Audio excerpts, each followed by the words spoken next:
Hello everybody, I am making this video for a friend because she's been having some struggles with pricing lately and I want to solve that for her. So if you sell services and you are giving someone pricing with just one option, you're doing yourself a disservice. This is something that she was doing. She kept giving people an estimate and they would come back and say like, oh, this is too high, and it didn't pan out most of the time. Now I am very happy to say that I've had about an 80% close rate, so pretty decent at the sales part of things. And I really believe in selling softly, which is a whole nother thing. We can get into that later. But this little video is about pricing strategy. So this comes after your consultation or after your discovery call, however you structure it with your clients. My friend also sells website services and different branding packages. And the mistake that she was making is she would be giving her prospects one estimate that just included everything. And they would often come back and say like, oh, this is too high. And doing this in general, giving someone just one option, is such a huge disservice to you. Because what you're doing is you're setting them up to say yes or no to something, versus if you had two options on there, they could choose from this or that. And that's a whole different thing for them. And that's actually exactly what we want, right? So we don't want them to choose from yes or no, I want the service. We want them to choose from which of these services do I want. And so my recommendation to her was to actually have two packages minimum. You could have three, but I say two is usually a good way to start. And the first package should always be the least expensive package and cover everything they genuinely need. So everything that they came and asked you for and said, this is our specific problem. That particular package, that first one, should just cover those basic needs. The second option should be all the essentials plus your recommendations. So plus things that would make their life just easier in the long run. And what this does is it accomplishes two things.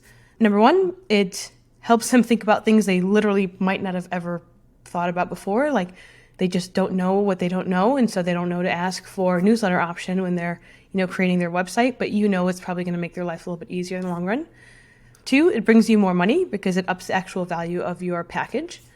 And three, it shows them how you think, which is quite important because when you show them how you think and that you're thinking for them, that is a huge part of selling services, right? There's a huge aspect that people sort of overlook, which is that people are coming to you because they want you to give a damn about what you're doing for them.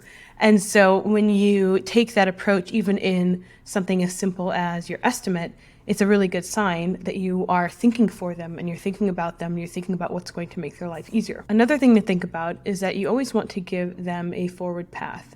So you send out this estimate, it's got two options, right? Estimate has two options on there. It's got a breakdown of what those options include. I highly recommend that you personalize it. Personalize it meaning say their name, don't just send like this is an automated estimate. Say their name, who you're talking to, in a little blurb about sort of what you all talked about and the timeline that you both agreed to. And then I have a very standardized close, and it's a very intentional close.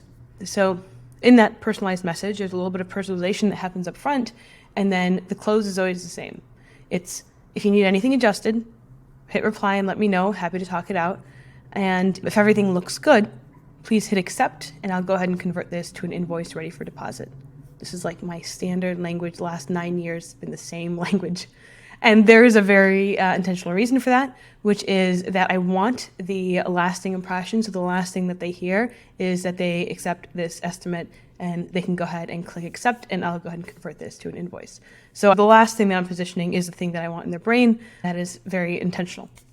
At the same time, I always want them to be able to just hit reply and talk to me if there's anything that they are concerned about or anything that they have maybe forgotten about or just didn't say in our discovery call, and they just need an opportunity to say that. So I always want to be really, really approachable with things like this. Whenever you're working with a client, you're working with them, especially, client services is really about that. Like, yes, they come to you because you're an expert in certain respects, but it's a very collaborative process. That's kind of how I think about services in general, is like you do something with them and for them.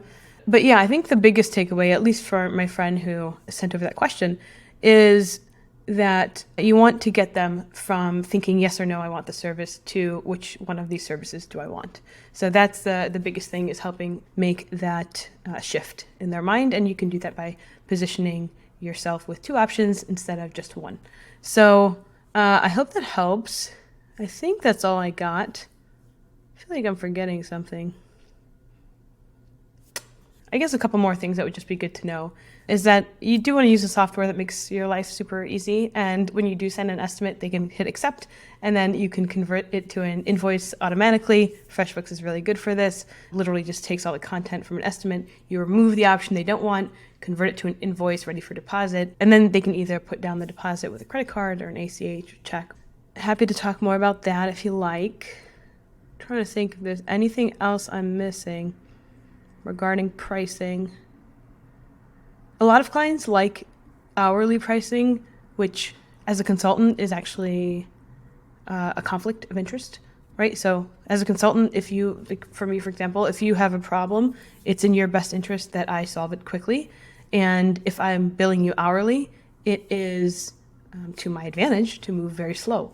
So I don't do that. I don't like that at all. I think it makes sense for our interests to be aligned. And for that reason, I use something called value-based pricing, because it's to your advantage if I solve the problem quickly or we capitalize on an opportunity quickly.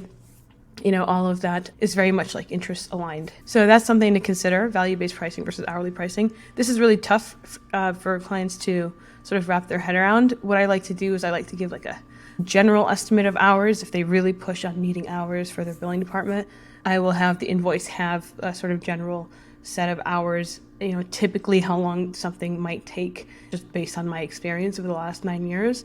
And then I'm very clear about like, this is generally an estimate. We're not going to go over and under or nitpick you like that. I am going to build in 5 to 10 hours minimum of margin on here, because it's very common that things take longer than expected. But in general, if you can avoid hourly pricing, highly recommend that you do. Go with value-based pricing. Whatever your flat rate is your flat rate. It usually works out very well for both clients and for yourself. So that's another little tip there. I think that's it. I'm sure that I'm forgetting something. Hit reply. Give me a question so I can flesh this out more, because I'm quite sure that I'm forgetting something. But thanks so much for watching. I hope this was helpful in some way. And I wish you all the luck in pricing your services in this new year. And I push you to considerably up that level and continue to get the clients that you want. And with every project that you do better and better on, you get to be a little bit more choosy with your clients. And that's a wonderful feeling and a huge blessing and a privilege as well. So yeah, I hope that encourages you to just keep doing great work. So thanks so much for watching, and I hope this helps.